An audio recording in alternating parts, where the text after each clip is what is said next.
Right now, you are having an experience.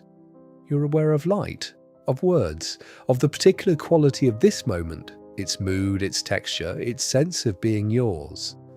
Science can tell you a great deal about what your brain is doing right now, which regions are active, which neurotransmitters are at work, which electrical patterns are firing across your cortex.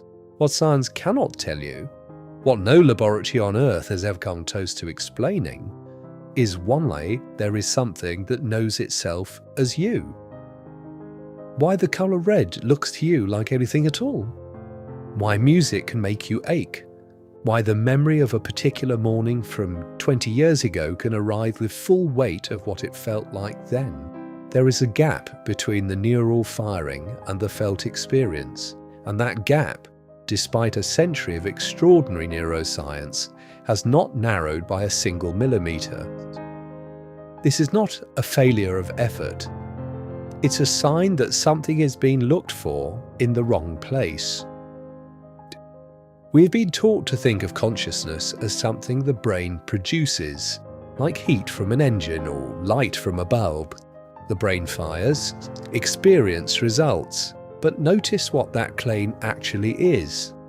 It is not a scientific finding, it's a philosophical assumption, one that was quietly slipped into the foundations of model thought and has been hardening into certainty ever since. And it is an assumption that the most rigorous thinkers in the field, including atheists and analytical philosophers with no spiritual agenda whatsoever, now openly challenge. The question of consciousness is the deepest question there is, and it's wide open. If that question interests you, if you have ever felt that the standard answers leave something essential out, then this channel is for you. Over the coming weeks, I will be unfolding a model I've spent years developing, the colour compass of consciousness. Not a theory about neurons, but a map of experience drawn from the inside, from careful, disciplined observation of how consciousness actually works, and cross-referenced with the deepest wisdom traditions of East and West. It is a map that I believe can genuinely help you understand what's going on in your own mind. And it is one that the perennial traditions, from Plato to the Upanishads, from Sufi mystics to the remarkable Austrian Rudolf Steiner, would recognize as pointing towards something real. If you want to follow that unfolding, please like and subscribe. Each video in this series builds towards a comprehensive picture that's genuinely valuable. The colour compass takes its starting point from an unexpected source, the colour theory of Johann Wolfgang von Goethe.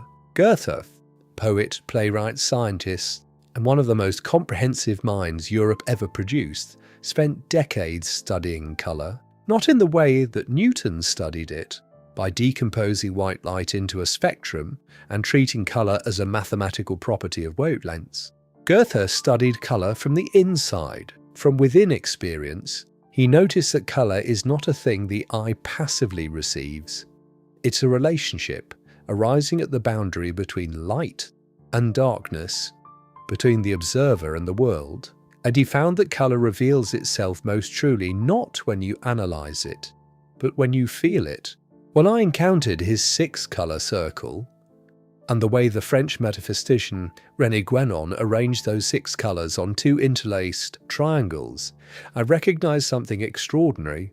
These 6 colours map with remarkable precision onto 6 fundamental modes of consciousness. 6 ways the mind meets the world. 3 warm colours, red, orange, yellow, form one arc.